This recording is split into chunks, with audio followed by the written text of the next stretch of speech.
यहाँ पे आपके एनसीईआरटी में एक बहुत प्यारा सा लाइन दे दिया गया है। क्या प्यारा सा लाइन दे दिया गया है? आपके एनसीईआरटी में ये कहा गया है, out of 8 nucleus 6 surrounded by cell walls and organized into cells. 6 are surrounded by cell walls and organized into cells. The remaining 2 called polar nuclei situated below the egg apparatus in the largest cell called central cell. In the largest central cell.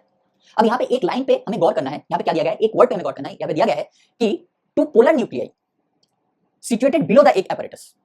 लेकिन अगर आप NCERT का diagram देखेंगे तो वहां पे तो क्या दिखेगा? वहां आपको अगर एनसीईआरटी में जो डायग्राम दिया गया है अगर उसको आप गौर से देखेंगे तो उसमें आपको दिखेगा कि जो पोलर न्यूक्लियाई है ना, दो जो सेंट्रल सेल में प्रेजेंट है, वो तो एक एपैरेटस के ऊपर प्रेजेंट है, राइट? वो एक एपैरेटस के ऊपर प्रेजेंट है। तो एनसीईआरटी ने ये क्यों लिखा? ये सिचुएटेड बिलो द एक एपैरेटस।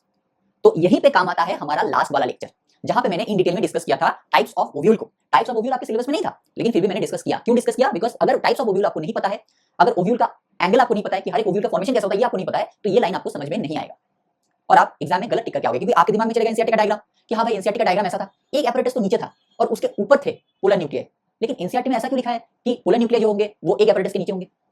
अगर इस लाइन को पर्टिकुलरली समझाने के लिए मैंने कल क्या किया था, टाइप्स ऑफ ओव्यूल को डिस्कस किया था, राइट? आपके एनसीईआरटी में लाइन तो सही दे दिया गया है, लेकिन उसके रिस्पेक्ट में जो डायग्राम दे दिया गया है वो थोड़ा सा, ये नहीं कहूंगा कि वो गलत है, लेकिन उस रिस्पेक्ट टू दैट लाइन वो डायग्राम गलत है। Hello students, welcome back again.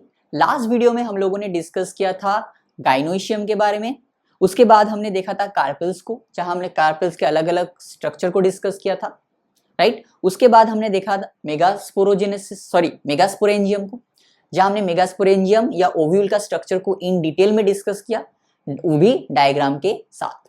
आज हम लोग क्या करेंगे? आज हम लोग थोड़ा सा और इन डेप्थ जाएंगे और डिस्कस करेंगे मेगास्पोरोजेनेसिस, राइट? मेगास्पोरोजेनेसिस को। उसके बाद क्या देखेंगे? उसके बाद देखेंगे एम्ब्रायोसैक का डेवलपमेंट एंड फाइनली हम देखेंगे एम्ब्रायोसैक का स्ट्रक्चर, राइट? अब मेगास्पोरोजेनेसिस किसे कहते हैं? तो याद करो, अगर आपको माइक्रोस्पोरोजेनेसिस याद है तो माइक्रोस्पोरोजेनेसिस का मतलब क्या था? Formation of microspore. तो मेगास्पोरोजेनेसिस का मतलब क्या हो जाएगा? Formation of megaspore. अब माइक्रोस्पोर कहां से बन रहे थे? माइक्रोस्पोर बन रहे थे माइक्रोस्पोर मदर सेल से। तो मेगास्पोर से स्पोर भी कहां से बनेगा? मेगास्पोर मदर सेल से, राइट? क्योंकि मदर सेल से मेगास्पोर बन रहा है, मदर सेल क्या बन रहा है? मेगास्पोर बन रहा है, तो इसी वजह से हम लोग क्या कहेंगे? Megaspore mother cell. अब ये तो हमने जान लिया कि मेगास्पोर मदर सेल से मेगास्पोर्स बनेगा और यही मेगास्पोर आगे जाके क्या बनाएगा? एम्ब्रायोसैक बनाएगा, राइट? ये हमें पता है, ऑलरेडी हमने लास्ट वीडियो में डिस्कस किया था। अब ये तो हमें पता चल गया, ठीक है, मेगास्पोर मदर सेल से मेगास्पोर बनेगा, मेगास्पोर से एम्ब्रायोसैक बनेगा। लेकिन सबसे बड़ा क्वेश्चन आएगा कि ये जो मेगास्पोर मदर सेल है ये कहां से आया है? ये दिमाग में ये क्वेश्चन आना चाहिए, क्योंकि आपके एनसीईआरटी में नहीं दिया गया है कि ये मेगास्पोर मदर सेल कहां से आया है, राइट? तो होता क्या है, देखो हमने क्या पढ़ा था? न्यूक्लियस के बारे में पढ़ा था। अगर आपको माइक्रोस्पोर मदर सेल पता है तो वहां हमने क्या डिस्कस किया था कि हर एक स्पोरोजीनस सेल जो होता है वो एक पोटेंशियल माइक्रोस्पोर मदर सेल है या पॉलन मदर सेल है। सेम टू सेम यहां पे भी होगा। यहां पे हर एक सेल नहीं होगा, लेकिन न्यूक्लियस के जो सेल्स है उसमें से कोई एक सेल मॉडिफाई हो जाएगा, किसमें? मेगास्पोर मदर सेल में मॉडिफाई हो जाएगा। वहां पे क्या हो रहा था? वहां पे हर एक सेल्स हो रहे थे, लेकिन यहां क्या होगा? यहां सिर्फ एक ही सेल होगा, ठीक है? वो भी कौन से सेल? वो भी न्यूक्लियस के सेल। न्यूक्लियस किस तरफ प्रेजेंट है? न्यूक्लियस बोथ तरफ प्रेजेंट है, माइक्रोपाइलर एंड में भी प्रेजेंट है, चैलेजल एंड में भी प्रेजेंट है। तो माइक्रोपाइलर एंड में जो न्यूक्लियस सेल्स प्रेजेंट है उसमें से कोई एक न्यूक्लियस सेल्स क्या होगा? कन्वर्ट हो जाएगा मेगास्पोर मदर सेल में, राइट? कैसे कन्वर्ट होगा? उसमें उसका जो सेल साइज है वो लार्ज हो जाएगा, उसमें डेंस साइटोप्लाज्म आ जाएंगे और उसमें प्रोमिनेंट न्यूक्लियस आ जाएगा, तो वो कन्वर्ट हो जाएगा मेगास्पोर मदर सेल में, ठीक है? चलो सबसे पहले लिखेंगे मेगास्पोरोजेनेसिस। क्या लिखेंगे? मेगास्पोरोजेनेसिस। What is megasporogenesis? नाम में ही छुपा है। जेनेसिस का मतलब होता है जनरेशन और फॉर्मेशन, मेगास्पोरो का मतलब होता है मेगास्पोर, तो फॉर्मेशन ऑफ मेगास्पोर। तो क्या लिखेंगे? Formation of megaspore, formation of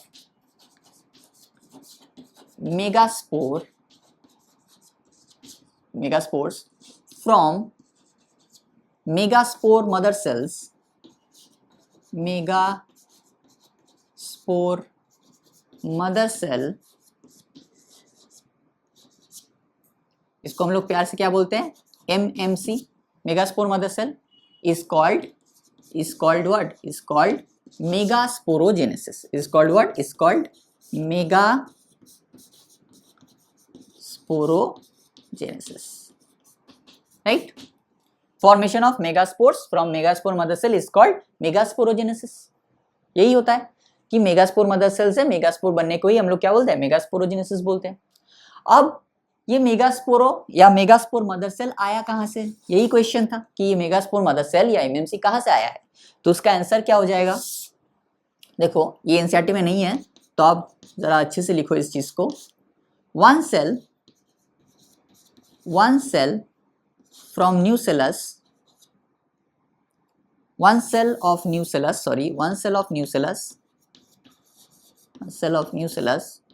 from micropylar end, मतलब ये जो मेगास्पोर मदर सेल बनेगा ये भी कहाँ बनेगा, माइक्रोपाइलर एंड में बनेगा। One cell of nucellus from micropylar end modified. अब किस तरह का मॉडिफिकेशन में देखा जाता है, वो साइज में लार्ज होते हैं, लार्ज इन साइज, मतलब जितने भी न्यूसेलस के सेल्स है उसके कंपैरिजन में ये सेल थोड़ा सा लार्ज होगा। दूसरा क्या हो जाएगा, डेंस साइटोप्लाज्म, इसमें डेंस साइटोप्लाज्म आ जाएगा। और थर्ड क्या होगा, थर्ड इनमें प्रोमिनेंट न्यूक्लियस आ जाएंगे। क्या हो जाएगा, प्रोमिनेंट न्यूक्लियस आ जाएगा, राइट। तो क्या हो जाएगा, कोई एक सेल जो माइक्रोपाइलर में है, माइक्रोपाइलर एंड में प्रेजेंट है, कोई एक न्यूसेलस का कोई एक सेल मॉडिफाई हो जाएगा, साइज में बड़ा हो जाएगा, उसमें डेंस साइटोप्लाज्म आ जाएगा और न्यूक्लियस भी प्रोमिनेंट हो जाएगा। तो उसको हम लोग क्या बोलेंगे, उसको हम लोग बोलेंगे मेगास्पोर मदर सेल, ठीक है।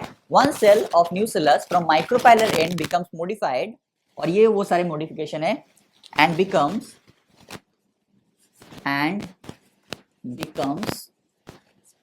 megaspore mother cell, and becomes megaspore mother cell, and becomes megaspore mother cell।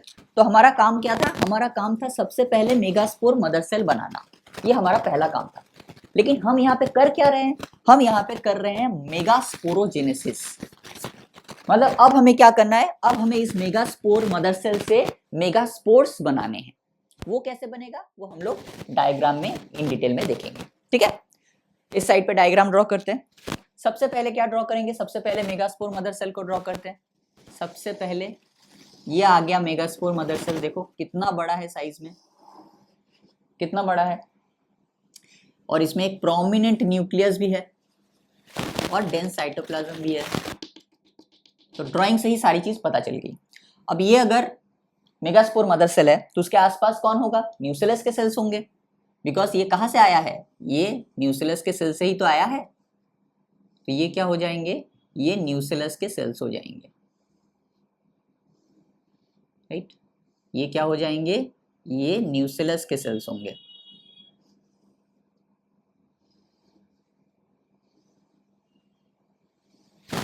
आप भी मेरे साथ ड्रॉ कीजिए, राइट। ये क्या है, दिस इज, यहाँ पे लिख दे, दिस इज माइक्रोपाइलर एंड। क्या लिखेंगे, माइक्रोपाइलर एंड, राइट। क्योंकि मेगास्पोर मदर सेल जो है वो कहाँ मिलेगा, माइक्रोपाइलर एंड में मिलेगा। ये क्या है, this is nothing but the megaspore mother cell, this is megaspore mother cell. Short में हमने MMC लिख दिया, ठीक है। और ये क्या है, ये इसमें भी न्यूक्लियस मिलेंगे, इसमें भी क्या मिलेंगे, न्यूक्लियस मिलेंगे।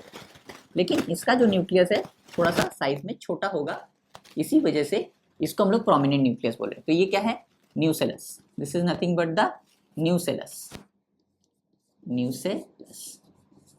ठीक है। अब मेगास्पोर मदर सेल का प्लॉइडी लेवल क्या है, ऑब्वियसली 2n है। ये क्या होगा, 2n होगा, राइट। और न्यूसेलस का प्लॉइडी लेवल भी क्या है, ये भी 2n है। ये सारे क्वेश्चन में पूछे जाते हैं, तो ध्यान से जो मैं लिख रहा हूं उसको लिखो यहाँ पे। तो ये भी 2n है, ये भी 2n है। और megaspore on the other hand, अगर हम बात करें मेगास्पोर की, तो मेगास्पोर की प्लॉइडी लेवल क्या होना चाहिए, याद करो। अगर माइक्रोस्पोर का प्लॉइडी लेवल n है, हैप्लॉइड है, तो मेगास्पोर भी क्या होना चाहिए, हैप्लॉइड ही होना चाहिए। तो अगर हमें माइक्रोस्पोर जो डिप्लॉयड है वहां से मुझे मेगास्पोर मदर सेल जो डिप्लॉयड है, अगर वहां से मुझे मेगास्पोर जो हैप्लॉइड है बनाना है तो किससे बनाना पड़ेगा, मियोसिस से बनाना पड़ेगा, राइट। तो यहाँ पे क्या हो जाएगा, यहाँ पे हो जाएगा मियोसिस, क्या हो जाएगा यहाँ पे मियोसिस। और जैसे कि हमें पता है कि मियोसिस कितने स्टेप्स में होता है, 2 स्टेप्स में, एक होता है मियोसिस 1, उसके बाद होता है मियोसिस 2। तो जब मियोसिस 1 होगा तो एक सेल था, एक सेल से कितने सेल्स बनेंगे, 2। एक सेल से कितने सेल्स बनेंगे, 2। ये एक सेल बन गया, ये एक सेल बन गया, इसमें भी डेंस साइटोप्लाज्म, इसमें भी डेंस साइटोप्लाज्म, और ये हो गया सेल वॉल का फॉर्मेशन, ठीक है। और इसके आसपास क्या होगा, सेम टू सेम न्यूसेलस के सेल्स, न्यूसेलस के सेल्स। आराम आराम से ड्रॉ करो, कोई जल्दी नहीं है, कोई हड़बड़ी नहीं है, कहीं नहीं जाना है हमें घर में रह के आराम से पढ़ाई करनी है, राइट। तो ये हो गया न्यूसेलस के सेल्स। अब ये देखो, अब यहाँ पे मेगास्पोर मदर सेल 2 सेल में डिवाइड हो गया, राइट। तो ये क्या होगा, इसको हम लोग बोलेंगे डायाड स्टेज। क्या बोलेंगे, डायाड, डाई मतलब 2। तो 2 मेगास्पोर मदर सेल जो था वो 2 सेल में डिवाइड हो गया, तो इसको हम लोग बोलेंगे डायाड स्टेज, राइट। क्या बोलेंगे, डायाड स्टेज, डायाड या मेगास्पोर डायाड भी बोल सकते हैं, इसको डायाड स्टेज भी बोल सकते हैं, और इसे हम लोग और क्या बोल सकते हैं, और हम लोग इसे मेगास्पोर डायाड भी बोल सकते हैं, राइट। फिर से होगा, यहाँ पे क्या हुआ, यहाँ पे हुआ मियोसिस, क्या हुआ यहाँ पे हुआ मियोसिस, राइट। मियोसिस 1 2 सेल में, अब मियोसिस 2, उसके बाद क्या हो जाएगा, ये सेल जो है वो 4 सेल में डिवाइड हो जाएगा, 1 2 3 एंड 4। हर एक में अच्छा खासा न्यूक्लियस देखा जाएगा, डेंस साइटोप्लाज्म प्रेजेंट होंगे, बिकॉज ये सेल्स कहाँ से आए हैं, ये आए तो है वही मेगास्पोर मदर सेल से। तो अब हमने क्या बना दिया, अब हमने 4 मेगास्पोर्स बना दिए। कितने मेगास्पोर्स बनाए हैं, 4, 4 मेगास्पोर्स हमने बना दिए हैं। और साइड में जैसा न्यूसेलस का सेल्स था वैसे ही न्यूसेलस का सेल अब भी प्रेजेंट है। तो क्या बना, 4 मेगास्पोर्स बने। क्या कितने बने, 4 मेगास्पोर्स,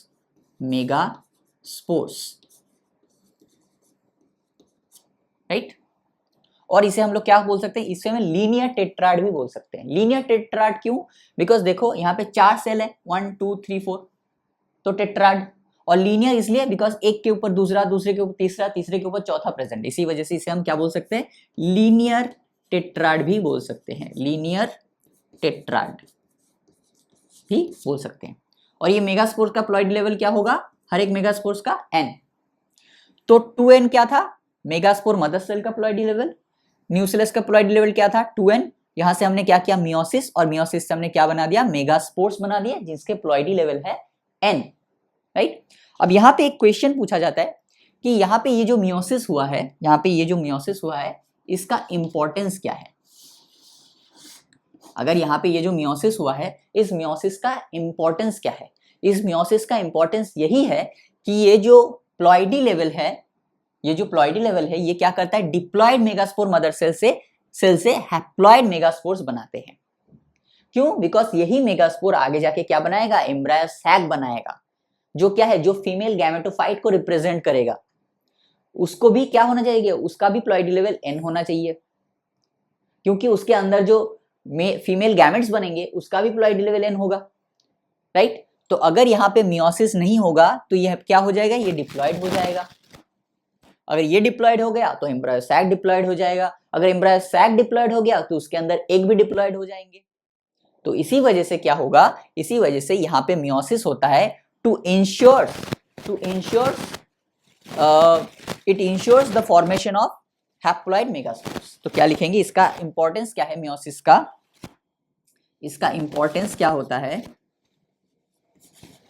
इंपॉर्टेंस क्या होता है, तो इसका इंपॉर्टेंस यही होता है, it ensures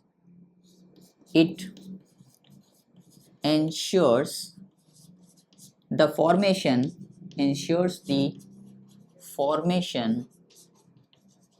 of haploid haploid megaspores, megaspores, right, haploid megaspores. अब ये जो मेगास्पोर्स है यहां से क्या बनेगा, ये मेगास्पोर्स से ही बनता है क्या, इस मेगास्पोर्स से ही बनता है एम्ब्रायोसैक, और एम्ब्रायोसैक को हम लोग क्या बोलते हैं, फीमेल गैमेटोफाइट। तो मेगास्पोर्स से ही एम्ब्रायोसैक या फीमेल गैमेटोफाइट बना, तो इसी वजह से मेगास्पोर्स को क्या बोला जाता है, first cell of female gametophyte, क्योंकि इसी ये जो मेगास्पोर्स है यही आगे जाके क्या बनाता है, फीमेल गैमेटोफाइट या एम्ब्रायोसैक बनाता है। इसी वजह से मेगास्पोर्स को क्या बोला जाता है, first cell of female gametophyte, इसे इसी वजह से बोला जाता है first cell of female gametophyte, first cell of female gametophyte, इसी वजह से इसे बोला जाता है first cell of female gametophyte. जैसे ही बोला जाएगा first cell of female gametophyte तो आपके दिमाग में क्या आएगा, एम्ब्रायोसैक आएगा। लेकिन क्या embryo sac first cell of female gametophyte है, नहीं, एम्ब्रायोसैक खुद ही फीमेल गैमेटोफाइट है। तो first cell of female gametophyte किसे बोलेंगे, जहां से एम्ब्रायोसैक बना है या जहां से फीमेल गैमेटोफाइट बना है। कहां से बना है, यही मेगास्पोर से बना है, तो इसी वजह से मेगास्पोर को बोला जाता है first cell of female gametophyte, इसको याद रखना है। This is all about megasporogenesis. तो हमने क्या कर लिया, हमने मेगास्पोर मदर सेल बनाया और मेगास्पोर मदर सेल से हमने क्या किया, मेगास्पोर्स बना लिए, हमारा आधा काम खत्म हो गया। अब हमें क्या करना है, यही मेगास्पोर से हमें बनाना है क्या, एम्ब्रायोसैक या फीमेल गैमेटोफाइट। तो हेडिंग डालेंगे डेवलपमेंट ऑफ, हेडिंग डालेंगे डेवलपमेंट ऑफ फीमेल गैमेटोफाइट।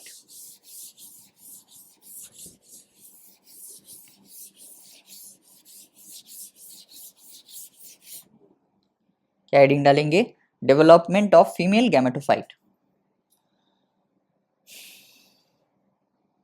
ठीक है, चलो यहाँ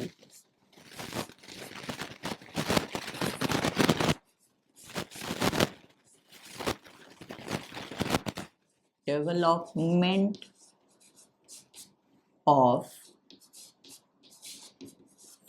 फीमेल गैमेटोफाइट, गैमेटोफाइट, गैमेटोफाइट को और क्या बोला जाता है, और एम्ब्रायोसैक, और एम्ब्रायोसैक। तो डेवलपमेंट ऑफ फीमेल गैमेटोफाइट और एम्ब्रायोसैक यहां हम लोग डिस्कस करेंगे। तो क्या था, अब हम लोग न्यूक्लियस के सेल्स को और ड्रॉ नहीं करते हैं, तो लास्ट स्टेज में अगर हम लोग मेगास्पोरोजेनेसिस का लास्ट स्टेज देखेंगे तो वहां हमने क्या किया था, वहां हमने 3 सेल्स मतलब 4 सेल्स बने थे, राइट, लास्ट स्टेज में याद करो। ये क्या था, ये था मेगास्पोर टेट्राड। इसमें से क्या होता है, इसमें से 3 मेगास्पोर्स जो है ये डीजेनरेट हो जाते हैं, 1, 2 एंड 3, ये तीनों के तीनों डीजेनरेट या खत्म हो जाते हैं। बचता कौन है, सिर्फ और सिर्फ ये वाला, राइट, ये वाला सिर्फ बचता है। इसे क्या कहा जाता है, इसे कहा जाता है फंक्शनल मेगास्पोर, राइट, इसे क्या कहा जाता है, इसे कहा जाता है फंक्शनल मेगास्पोर। अब ये डीजेनरेट क्यों हो जाता है ये जानने की जरूरत आपको नहीं है, ये बहुत कॉम्प्लिकेटेड है थोड़ा सा, तो जानने की आपको जरूरत नहीं है, आपको पूछेगा भी नहीं, ठीक है, और आपके सिलेबस के साथ इसका कोई लिंक भी नहीं है, so don't worry about it. बस इतना जान लीजिए, ये 3 जो होते हैं ये 3 डीजेनरेट हो जाते हैं, और ये वाला जो है ये फंक्शनल रहता है। और यही फंक्शनल मेगास्पोर क्या करता है, यही फंक्शनल मेगास्पोर माइटोसिस करके क्या बनाता है, माइटोसिस करते बनाता है एम्ब्रायोसैक।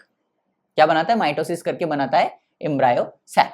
तो उसी को हम लोग थोड़ा सा वर्ड्स में लिखने की कोशिश करेंगे। सबसे पहला पॉइंट क्या हो जाएगा, सबसे पहला पॉइंट लिखेंगे, out of 4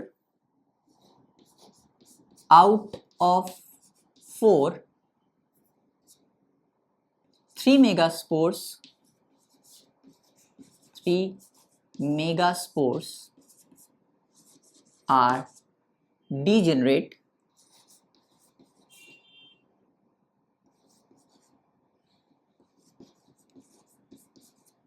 and only one remain functional, remains functional, called functional megaspore, called functional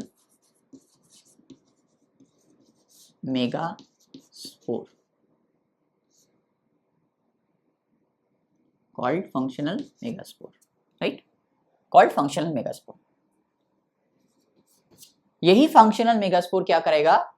This functional megaspores developed into या transformed into, this functional megaspore transformed into embryo sac.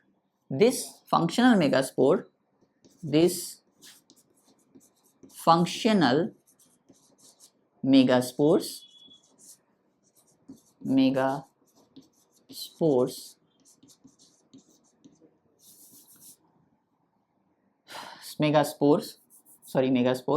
transformed into what? Transformed into female gametophyte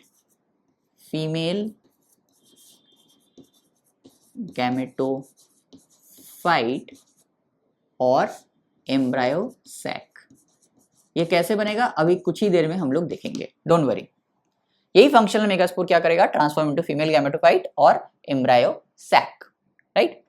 तो यहां से अगर इस process को देखेंगे तो यहां पे जो एम्ब्रायो सैक बन रहा है वो कितने मेगास्पोर से बन रहा है? वो एक ही फंक्शनल मेगास्पोर से बन रहा है।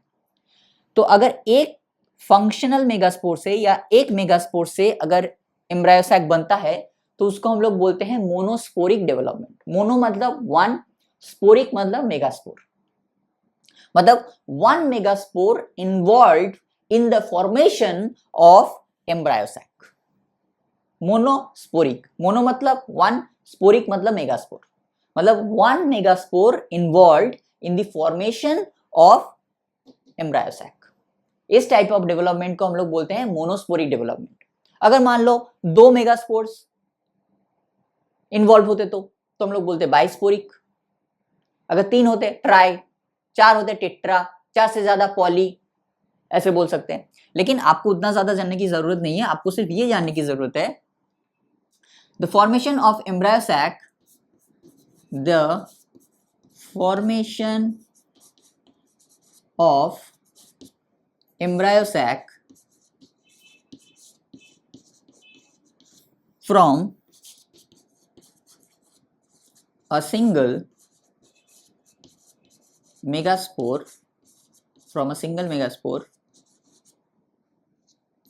known as monosporic development, known as monosporic। बस आपको याद रखना है, मोनो का मतलब होता है वन, स्पोरिक का मतलब होता है मेगास्पोर। मोनोस्पोरिक डेवलपमेंट,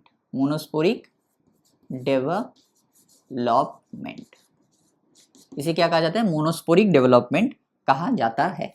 क्या कहा जाता है? Monosporic development. या इस टाइप ऑफ एम्ब्रियो सैक को और क्या बोला जाता है? इस टाइप ऑफ एम्ब्रियो सैक को पॉलीगोनम टाइप भी बोला जाता है। मोनोस्पोरिक डेवलपमेंट या polygonum type of embryo sac भी बोला जाता है। और नोन एज जो आपके एनसीईआरटी में नहीं है, पॉलीगोनम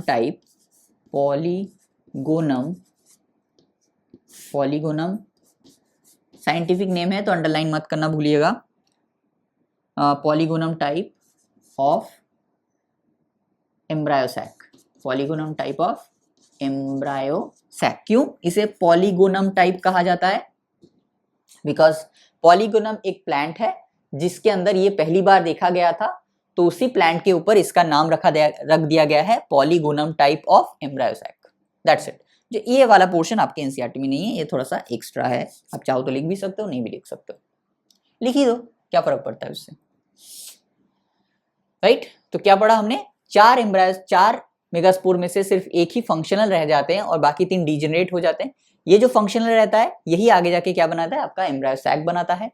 और एक सिंगल मेगास्पोर से एम्ब्रायो सैक का डेवलपमेंट हो रहा है तो इसको हम लोग बोलते हैं मोनोस्पोरिक डेवलपमेंट, या इस टाइप ऑफ एम्ब्रायो सैक को हम लोग बोलते हैं polygonum type of embryo sac.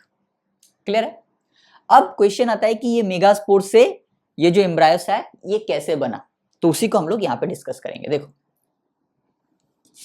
ये अलग सेगमेंट है, ठीक है। तो क्या होता, ये मान लो वो फंक्शनल मेगास्पोर है, ये क्या है, this is nothing but the functional megaspore, right,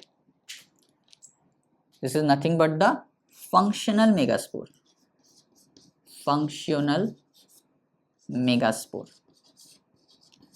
इसमें होता है मियोसिस, क्या होता है, इसमें होता है मियोसिस, राइट, यहाँ पे होता है मियोसिस, सॉरी मैंने भी मियोसिस कहा, आपने भी मियोसिस बोल दिया।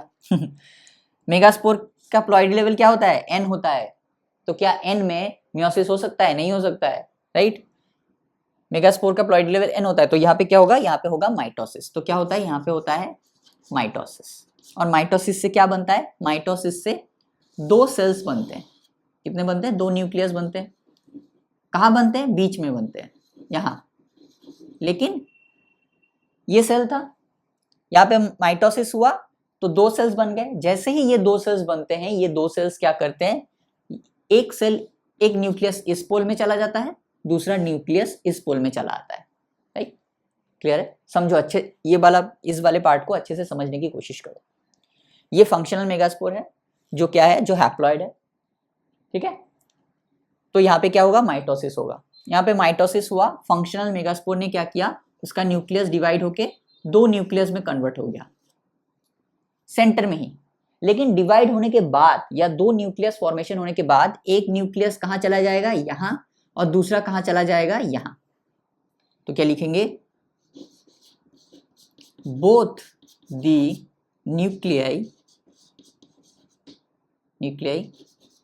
Move to opposite poles, move to opposite poles. ये इस पोल में चला जाएगा, ये उस वाले पोल में चला जाएगा।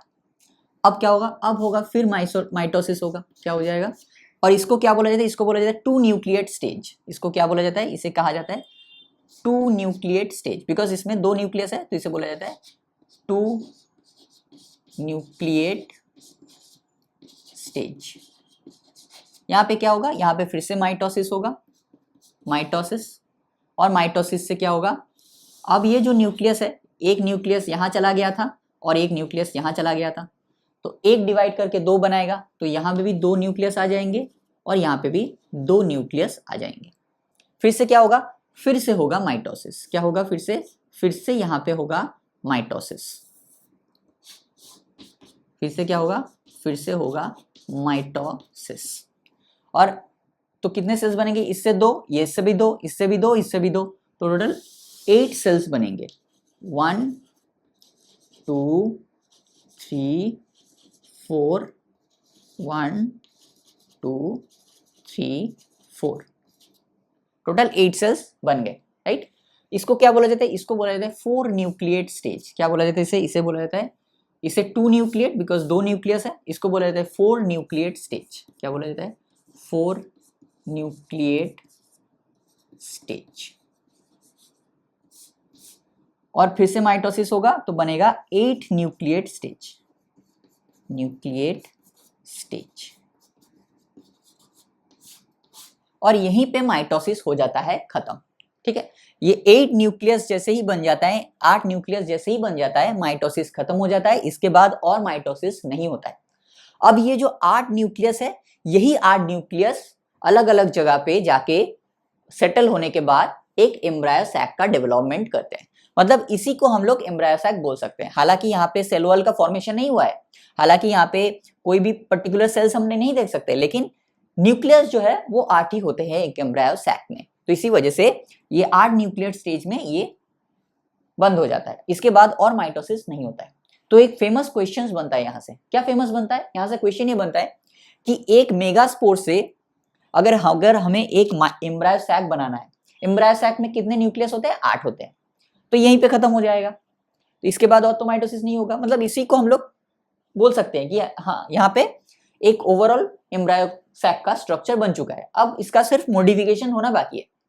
मतलब इसको हम लोग एम्ब्रायो सैक बोल सकते हैं। तो फेमस क्वेश्चन ये बनता है कि एक मेगास्पोर से जब एक एम्ब्रायो सैक बनने के लिए कितने माइटोसिस होते हैं, तो देखो कितने माइटोसिस होते हैं, यहाँ पे एक माइटोसिस हुआ तो 2 न्यूक्लियेट स्टेज बना, यहाँ पे दूसरा माइटोसिस हुआ तो 4 न्यूक्लियेट स्टेज बना, यहाँ पे तीसरा माइटोसिस हुआ तो 8 न्यूक्लियेट स्टेज बना। तो अगर ये क्वेश्चन पूछा जाए कि एक मेगास्पोर से एक एम्ब्रायो सैक बनने में कितने माइटोसिस होते हैं, तो हम लोग क्या बोलेंगे, हम लोग बोलेंगे 3 माइटोसिस होता है, 1, 2 एंड 3। ठीक है, ये क्वेश्चंस को आपको याद रखना है, कितने माइटोसिस होते हैं, 1, 2 एंड 3, ये याद रखना है। ठीक है, तो 8 न्यूक्लियेट स्टेज बन गया हमारा। लेकिन एक चीज आप यहाँ पे गौर करो कि देखो यहाँ पे न्यूक्लियस का डिवीजन हो रहा है, देखो न्यूक्लियस डिवाइड कर रहा है continuously with respect to mitosis, लेकिन कहीं पे भी सेल वॉल फॉर्मेशन नहीं हुआ है। हुआ है कहीं पे भी सेल वॉल फॉर्मेशन? ये जो सारे के सारे जो न्यूक्लियस है 1, 2, 3, 4, 5, 6, 7, 8 सारे के सारे न्यूक्लियस देखो एक ही सेल के अंदर प्रेजेंट है, अलग से सेल वॉल बना है नहीं बना है। तो इस टाइप ऑफ माइटोसिस को बोला जाता है फ्री न्यूक्लियर माइटोसिस, राइट। क्या बोला जाता है, इस टाइप ऑफ माइटोसिस को बोला जाता है फ्री यहाँ पे स्टार देके लिखेंगे free nuclear mitosis, free nuclear mitosis. What is free nuclear mitosis? तो क्या लिखेंगे, karyokinesis. What is karyokinesis? Karyokinesis means division of nucleus. यहाँ पे क्या हो रहा है, यहाँ पे सिर्फ कैरियोकाइनेसिस ही हो रहा है, डिवीजन ऑफ न्यूक्लियस। तो क्या लिखेंगे, कैरियोकाइनोसिस,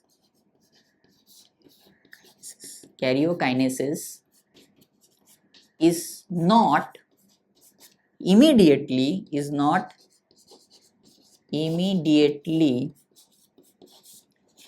followed by cell wall formation, cell wall formation। इसको अच्छे से समझना है। इसका मतलब क्या है कि कैरियोकाइनेसिस होगा, लेकिन कैरियोकाइनेसिस होने के तुरंत बाद ही सेल वॉल नहीं बन जाएगा।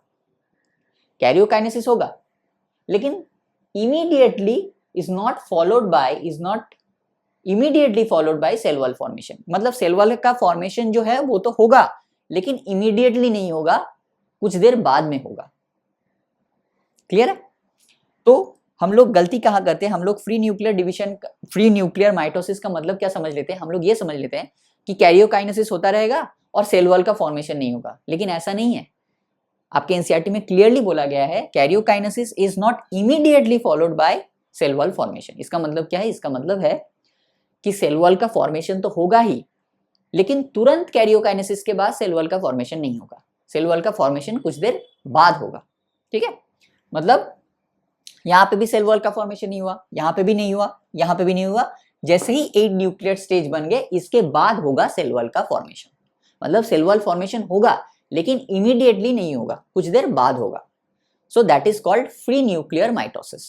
ठीक है, जस्ट अ मिनट, एक बार चेक कर लेता हूं। Okay, very good. चलो,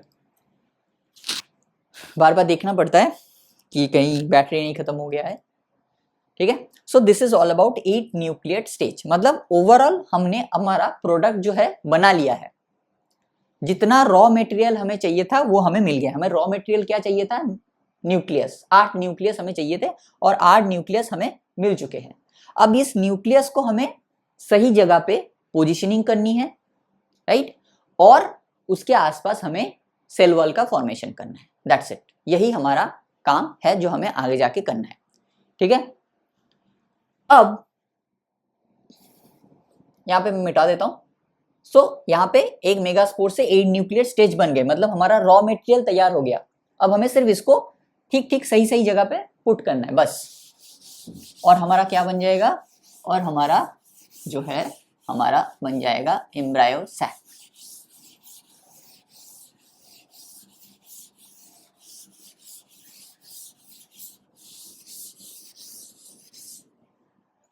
ठीक है, अब देखो यहां पे आपके एनसीईआरटी में एक बहुत प्यारा सा लाइन दे दिया गया है। क्या प्यारा सा लाइन दे दिया गया है? आपके एनसीईआरटी में ये कहा गया है, out of 8 nucleus, 6 surrounded by cell walls and organized into cells. 6 are surrounded by cell walls and organized into cells. The remaining 2, called polar nuclei, situated below the egg apparatus, in the largest cell called central cell, in the largest central cell. अब यहाँ पे एक line पे हमें गौर करना है, यहाँ पे क्या दिया गया है, एक वर्ड पे हमें गौर करना है। यहाँ पे दिया गया है कि two polar nuclei situated below the egg apparatus। लेकिन अगर आप एनसीईआरटी का डायग्राम देखेंगे तो वहां आपको क्या दिखेगा, वहां आपको अगर एनसीईआरटी में जो डायग्राम दिया गया है अगर उसको आप गौर से देखेंगे तो उसमें आपको दिखेगा कि जो पोलर न्यूक्लियाई है ना, दो जो सेंट्रल सेल में प्रेजेंट है, वो तो एग apparatus के ऊपर प्रेजेंट है, राइट, वो एग apparatus के ऊपर प्रेजेंट है।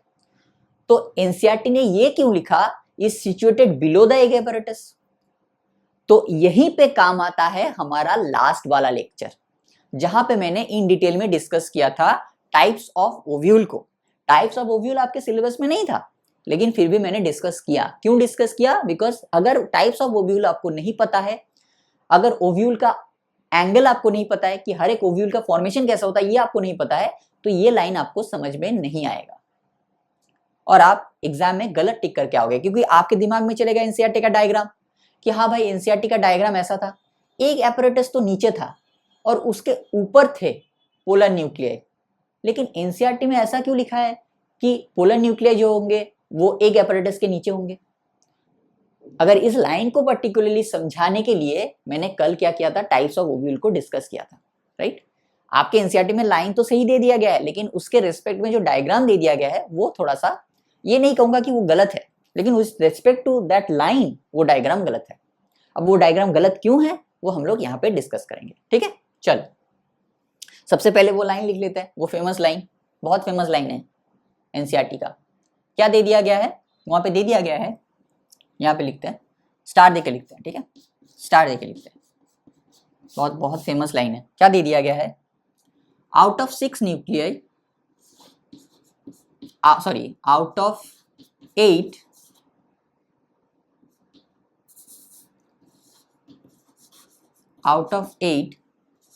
6 nuclei are surrounded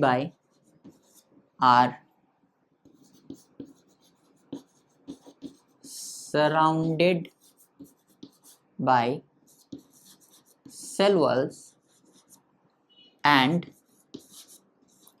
organized into cells and remaining two nuclei and remaining two called polar nuclei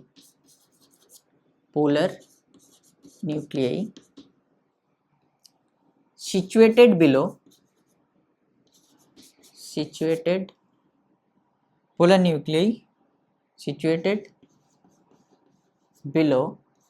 the egg apparatus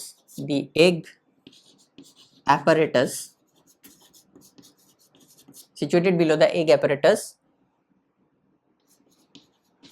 present in the largest central cell। ये बहुत important line है, लोग इसको ignore करके निकल जाते हैं, लेकिन यही सबसे इंपॉर्टेंट लाइन है इस पूरे, अगर पूरे चैप्टर का तो नहीं कहूंगा, इस पूरे अगर पैरा का देखा जाएगा तो ये सबसे इंपॉर्टेंट लाइन है। 8 में से 6 न्यूक्लियस का करते हैं, 8 में से, यहाँ पे सुनने में ऐसा लगता है कि 8 में से जो 6 न्यूक्लियस है सिर्फ उन्हीं के आसपास जो है वो सेल वॉल का फॉर्मेशन हुआ है, बाकी दो जो है उनके आसपास सेल वॉल का फॉर्मेशन नहीं हुआ है। ये वर्ड सुन के ऐसा ही लगता है, लेकिन ऐसा बिल्कुल नहीं है। इस लाइन में क्या कहा गया है, इस लाइन में ये कहा गया है कि जो 8 न्यूक्लियस है उनमें से 6 जो है वो हर एक न्यूक्लियस के आसपास सेल वॉल बना है, ठीक है, और हर एक न्यूक्लियस अलग अलग सेल बनाया है, राइट। लेकिन एक सेल है जो लार्जेस्ट सेल है, उसके अंदर 2 न्यूक्लियाई प्रेजेंट है। मतलब अगर वो लार्जेस्ट सेल है तो उसी के आसपास भी क्या होगा, उसके आसपास भी सेल वॉल फॉर्मेशन हुआ होगा, लेकिन वो जो सेल वॉल फॉर्मेशन हुआ है वो एक न्यूक्लियस के आसपास नहीं हुआ है, वो 2 न्यूक्लियस के आसपास हुआ है। मतलब 6 न्यूक्लियस जो होंगे वो 6 सेल्स बनाएंगे, और बाकी ये दो न्यूक्लियस बचे हुए हैं, एंड रिमेनिंग 2, ये जो दो न्यूक्लियस बचे हुए हैं जिसको हम लोग बोल रहे हैं पोलर न्यूक्लियाई, ये दो मिलके सिर्फ एक ही सेल बनाएंगे। मतलब ये जो 6 न्यूक्लियाई है ये 6 सेल बनाएंगे, और ये जो 2 न्यूक्लियाई है ये दोनों मिलके एक ही सेल बनाएगा। मतलब ऑल सेल आर यूनिन्यूक्लिएट, बस यही जो सेल होगा ये बाइन्यूक्लिएट होगा। सेल कौन सा सेल की बात हो रही है? यहाँ पे सेंट्रल सेल की बात हो रही है। डोंट वरी, जैसे ही हम लोग डायग्राम ड्रॉ करेंगे आपको सारी की सारी चीजें समझ में आ जाएंगी, डोंट वरी। लेकिन सबसे इंपॉर्टेंट लाइन क्या है कि situated below the egg apparatus, situated below the egg apparatus, ये सबसे इंपॉर्टेंट लाइन है। याद करो, अब इसका मतलब क्या है, याद करो कि लास्ट डे हम लोगों ने जब डायग्राम को ड्रॉ किया तो हमने क्या कहा था? हमने ये कहा था कि एक्सिस के साथ माइक्रोपाइल कैसे प्रेजेंट होता है उसके ऊपर डिपेंड करता है उस टाइप ऑफ ओव्यूल, राइट। और लास्ट वीडियो में हम लोग किस ओव्यूल के ऊपर पूरा का पूरा स्ट्रक्चर को ड्रॉ किया था? एनाट्रोपस ओव्यूल के ऊपर। क्यों एनाट्रोपस ओव्यूल को ड्रॉ किया था? क्योंकि 82% ऑफ एंजियोस्पर्म में कौन से ओव्यूल देखा जाता है? एनाट्रोपस ओव्यूल देखा जाता है। तो एनाट्रोपस ओव्यूल कैसे प्रेजेंट होता है? अगर मान लो ये मदर एक्सिस है तो एनाट्रोपस ओव्यूल तो ऐसे प्रेजेंट होता है। लास्ट डे हमने ड्रॉ किया था, कैसे ड्रॉ किया था? ऐसे, याद करो, कुछ ऐसा ड्रॉ किया था हमने लास्ट डे।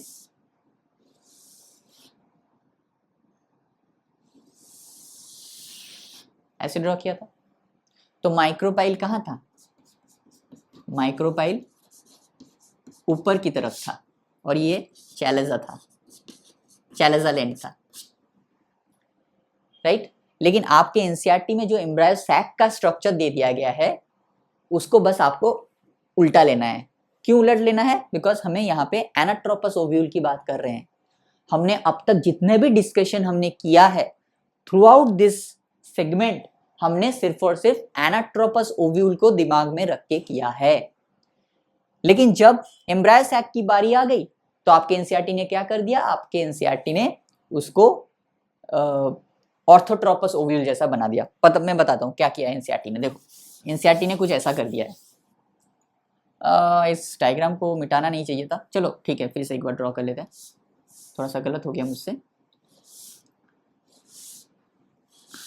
चलो एक बार फिर से ड्रॉ करके समझ लेते हैं। ऐसा था एनाट्रोपस ओव्यूल। आपके एनसीईआरटी ने क्या कर दिया? आपके एनसीईआरटी ने जो एम्ब्रायो सैक बनाया है वो कुछ ऐसा बनाया है। यहाँ पे आपका एग एपरेटस बना दिया गया है, 2 सिनर्जिड और एक सेल के साथ। अभी कुछ देर में हम लोग पढ़ेंगे तो आपको इन डिटेल में समझ में आ जाएगा, बस आपको ये वाला पार्ट समझ लीजिए। इसको बोला जाता है एग एपरेटस, ठीक है, इसको एग एपरेटस बोला जाता है। बीच में 2 पोलर न्यूक्लियस होते हैं और यहाँ पे 3 सेल होते हैं जिसे बोला जाता है एंटीपोडल सेल्स, ठीक है। तो एनसीईआरटी ने क्या किया? एनसीईआरटी ने इसको माइक्रोपाइलर एंड कहा गया है और इसे चैलेजल एंड कहा गया है। लेकिन हमने अब तक जितने भी डिस्कशन किया है उसको किसको कौन सा ओव्यूल के ऊपर किया है? हमने किया है एनाट्रोपस ओव्यूल के ऊपर। किसके ऊपर? एनाट्रोपस ओव्यूल के ऊपर। तो जब हम एनाट्रोपस ओव्यूल में इस चीज को यहां डालेंगे तो क्या ये वाला स्ट्रक्चर ऐसा नहीं हो जाएगा? समझो, अच्छे से समझने वाली बात है, थोड़ा सा कंफ्यूजिंग हो सकता है। एनसीईआरटी ने क्या किया? एनसीईआरटी ने क्लियरली बोल दिया भाई देखो, ये माइक्रोपाइलर एंड है, ये चैलेजल एंड है। माइक्रोपाइलर एंड में एग एपरेटस होता है, यहाँ पे पोलर न्यूक्लियर होता है, यहाँ पे 3 एंटीपोडल सेल होते हैं। लेकिन हमें इस एम्ब्रायो सैक कहाँ रहता है? ओव्यूल के अंदर रहता है। तो हमें एक ओव्यूल तो चाहिए। तो जब हम इस एम्ब्रायो सैक को इस ओव्यूल के अंदर प्लेस करेंगे तब ये माइक्रोपाइलर एंड किस तरफ आ जाएगा? इस तरफ आ जाएगा। ये चैलेजल एंड किस तरफ आ जाएगा? इस तरफ आ जाएगा। तो देखो तब क्या होगा, मान लो इस एम्ब्रायो सैक को हमने इसके अंदर प्लेस्ड कर दिया ऐसे। अब एक एपरेटस किस तरफ चले जाएंगे? ऊपर की तरफ, राइट। ये ऊपर की तरफ चले गए। पोलर न्यूक्लियर कहाँ आ जाएगा? बीच में। और एंटीपोडल सेल्स कहाँ आ जाएंगे? यहाँ पे। क्या ये डायग्राम और ये डायग्राम सेम है? The answer is yes. ये डायग्राम भी सही है और ये डायग्राम भी आपका सही है।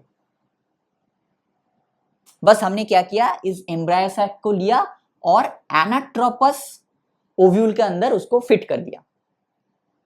जैसे ही हम लोग इस एम्ब्रायो सैक को एनाट्रोपस ओव्यूल के अंदर फिट करेंगे तो ये माइक्रोपाइलर एंड जो नीचे की तरफ है कहां चला जाएगा, ऊपर की तरफ, और ये जो चैलेजल एंड है ऊपर की तरफ, ये कहां चला जाएगा, ये नीचे की तरफ चला जाएगा।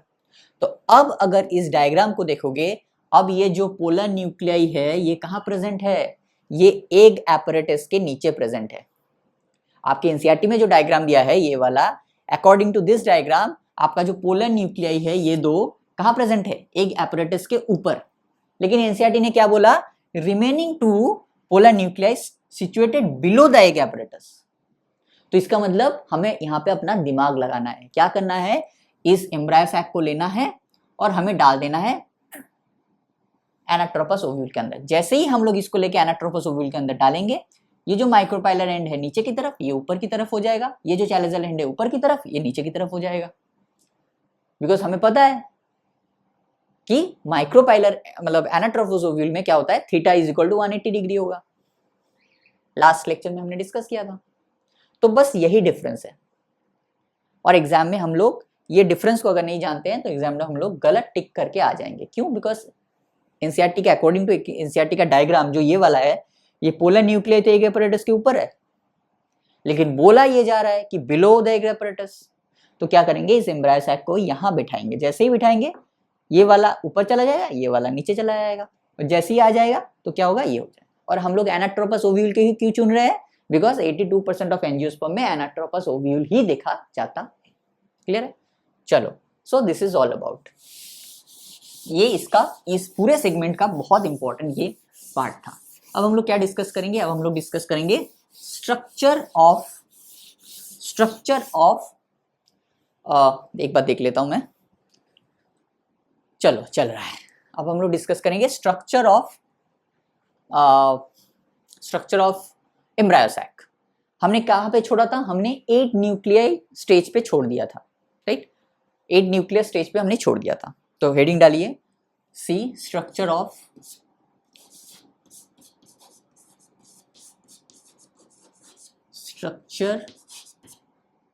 Embryo sac. हमने सारा का सारा जो रॉ मटेरियल है वो बना लिया था। अब हमें बस उस रॉ मटेरियल को सही सही जगह पे पुट करना है, राइट?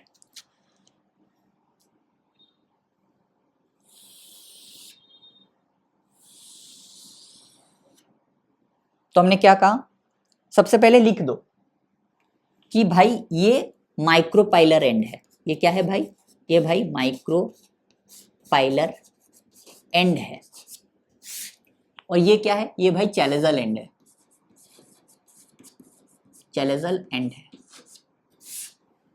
बस ये चीज दिमाग में अच्छे से याद रखना कि जब भी हम इस एम्ब्रायो सैक को एनाट्रोपस ओव्यूल के अंदर डालेंगे, ये माइक्रोपाइलर एंड जो नीचे की तरफ है ये ऊपर की तरफ आ जाएगा, और चैलेजल एंड जो ऊपर की तरफ है ये नीचे की तरफ आ जाएगा। बस इतना आपको याद रखना है। इससे ज्यादा आसान चीज में मैं समझा नहीं सकता था आपको, ठीक है? ये सबसे ज्यादा कंफ्यूजिंग होता है बच्चों के लिए, तो मैंने वो कंफ्यूजन को खत्म कर दिया। बाकी ये जो पार्ट है ये आपको याद रखना है, ठीक है?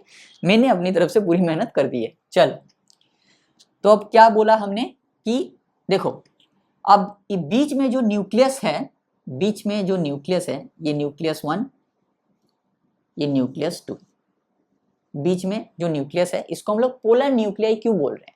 बिकॉज देखो यहाँ पे कितने न्यूक्लियस प्रेजेंट थे, 1 2 3 4। यहाँ पे कितने थे, 1 2 3 4।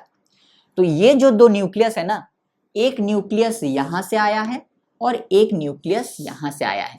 याद करो, जब हम लोग माइटोसिस 1 किया था हमने, माइटोसिस 1, तो वहां पे क्या होता कि डिवाइड होने के बाद एक न्यूक्लियस सेंटर में से यहाँ चला गया था और एक न्यूक्लियस सेंटर में से इस पोल में चला गया था।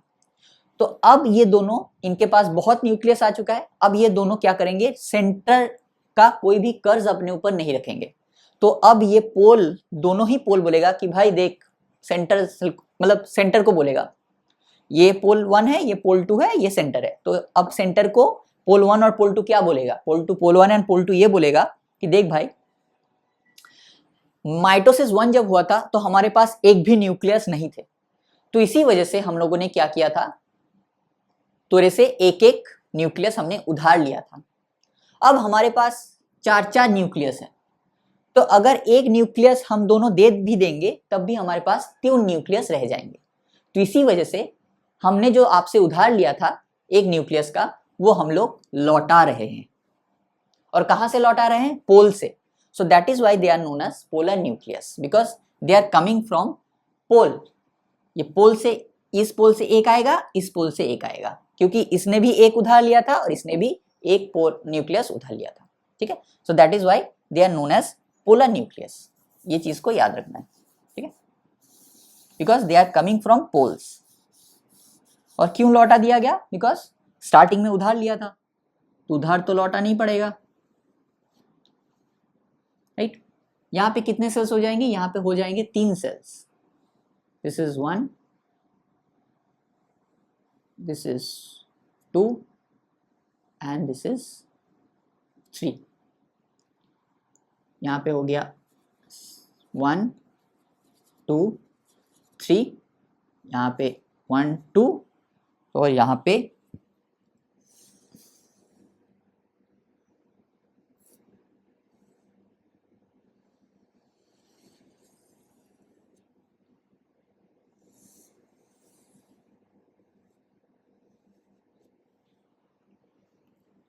ये हो गया, यहाँ पे हो गया 3। तो देखो 8 न्यूक्लियस बन गए। यस, बन गए।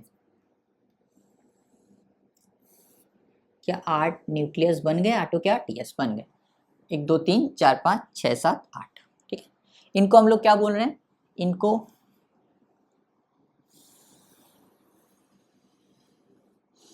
और ये हो गया सेंट्रल सेल। और ये जो हम लोग येलो कलर का ड्रॉ करें, ये क्या है? ये सेंट्रल सेल का सेल वॉल है, जिसके अंदर कितने न्यूक्लियस है? 2 न्यूक्लियस है। तो सारे के सारे देखो यूनी न्यूक्लिएट, ये भी यूनी, ये भी यूनी, ये भी यूनी, ये तीनों भी यूनी यूनी यूनी। लेकिन ये जो सेल है, ये जो येलो कलर का हमने ड्रॉ किया, ये क्या ड्रॉ किया? सेल वॉल ड्रॉ किया है। तो ये जो सेल है इसमें 2 न्यूक्लियस है, तो सेंट्रल सेल जो होता है वो बाई न्यूक्लिएट होता है। ठीक है, ये तीनों क्या हो जाएंगे? This 3 are known as antipodal cells. इन तीनों को क्या कहा जाता है? इन तीनों को कहा जाता है एंटीपोडल सेल्स। एंटीपोडल सेल्स, तीनों को, राइट। इन दोनों को क्या कहा जाता है? इस वाले सेल को क्या कहा जाता है? Central cell. सेंट्रल सेल ये सबसे लार्जेस्ट सेल होता है, लार्जेस्ट सेल, लार्जेस्ट सेल। इन दोनों को क्या कहा जाता है? इन दोनों को बोला जाता है पोलर न्यूक्लियाई। क्या बोला जाता है? Polar nuclei. क्यों? क्योंकि ये दोनों पोल से आए हैं। बिकॉज, विद इन ब्रैकेट लिखेंगे, because they are coming from two poles, two opposite poles, two opposite poles। मतलब एक न्यूक्लियस इस पोल से आया है, एक न्यूक्लियस इस पोल से आया है। एंटीपोडल सेल्स हो गए, सेंट्रल सेल हो गया, largest cell, polar nucleus, because they are coming from two opposite poles. ये जो है, this is nothing but the egg, जिसके लिए इतनी मारामारी चल रही है। ठीक है, this is the egg, this is called egg. इसे हम लोग एग भी बोल सकते हैं, इसे हम लोग ओवम भी बोल सकते हैं, इसे हम लोग ऊस्फेयर भी बोल सकते हैं। क्या बोल सकते हैं? ऊस्फेयर भी बोल सकते हैं। ठीक है, इसे हम लोग एग भी बोल सकते हैं, ओवम भी बोल सकते हैं, ऊस्फेयर भी बोल सकते हैं। ये दो क्या है? This two are nothing but the synergids. This two are nothing but the synergids. इसको क्या बोला जाता है? सिनर्जिड्स। ये भी सिनर्जिड सेल, ये भी सिनर्जिड सेल। अब क्या होता है? यहाँ पे कुछ, जस्ट अ मिनट, यहाँ पे कुछ ऐसे फिंगर लाइक प्रोजेक्शंस दिखते हैं दोनों ही सिनर्जिड्स में। ऐसे फिंगर लाइक प्रोजेक्शन देखा जाता है, ऐसे ऐसे inside the synergids finger like projections देखा जाता है। इसे क्या कहा जाता है? इसे कहा जाता है, एक काम करो, इसको इस तरफ कर देता हूँ, ठीक है, जस्ट अ मिनट, आसानी होगी, बिकॉज मुझे कुछ समझाना है आपको। ये क्या हो गया? This is nothing but the ovum और ऊस्फेयर, और इसे क्या बोल रहे थे, एग, राइट। और इन दोनों को क्या बोल रहे थे, सिनर्जिड्स। इसको और इसको हम लोग क्या बोल रहे थे, सिनर्जिड्स, सिनर्जिड्स, राइट। और ये जो है ये क्या है, this is called what, this is called filiform apparatus. इसे क्या कहा जाता है, इसे कहा जाता है फिलीफॉर्म एपरेटस, फिलीफॉर्म एपरेटस। ये क्या है, this is nothing but the finger like outgrowth. ये क्या है, this is nothing but finger like outgrowth, finger like outgrowth. और क्या बोल सकते हैं इसे, और इसे हम लोग क्या बोल सकते हैं, और इसे cellular thickening in the micropylar and, ये भी बोल सकते हैं cellular thickening in the micropyle tip. इसे और क्या बोला जाता है, इसे बोला जाता है cellular thickenings in the micropylar tip, micropylar tip, right. ये क्या है, फिंगर लाइक आउटग्रोथ भी बोला जा सकता है, और आपको cellular thickenings in the micropylar tip ये भी बोल सकते हैं आप, ठीक है। This is called filiform apparatus, इसे कहा जाता है फिलीफॉर्म एपरेटस। अब इसको रखा मतलब ऐसे फिंगर लाइक ऐसे, अब इसको रखा क्यों गया है, इसको इसलिए रखा गया है जब पॉलिन ट्यूब आएगा तो कहां से अंदर जाएगा, इस एग के पास कैसे जाएगा, इस जाएगा थ्रू दिस माइक्रोपाइलर एंड, जो हमने लास्ट वीडियो में देखा था। एक मिनट में देख लेता हूं एक बार, ओके चलो। कहां से आएगा, यहां से आएगा, राइट। अब पॉलन ट्यूब यहां से आएगा तो इसको गाइड करने के लिए कोई होना चाहिए, राइट। तो ये गाइड कौन करेगा, ये फिलीफॉर्म एपरेटस इसको गाइड करता है। फॉर एग्जांपल मान लो कि ये जो पेन है यहाँ पे पड़ा है, तो मैं अगर इस फिंगर से ऐसे करता हूँ तो इस तरफ जाएगा, इस तरफ करता हूँ तो इस तरफ जाएगा, इस तरफ करता हूँ फिर से इस तरफ, फिर से इस तरफ। तो मैं अपने फिंगर से इसको किसी डायरेक्शन में भी गाइड कर सकता हूँ। देखो सॉरी गिर गया, लेकिन हम लोग क्या कर सकते हैं, फिंगर से किसी भी डायरेक्शन में इस चीज को गाइड कर सकते हैं। तो इसका काम क्या है, इसका टाइम है पॉलन ट्यूब को गाइड करना। इसका काम क्या है, guide the pollen tube, guided the pollen tube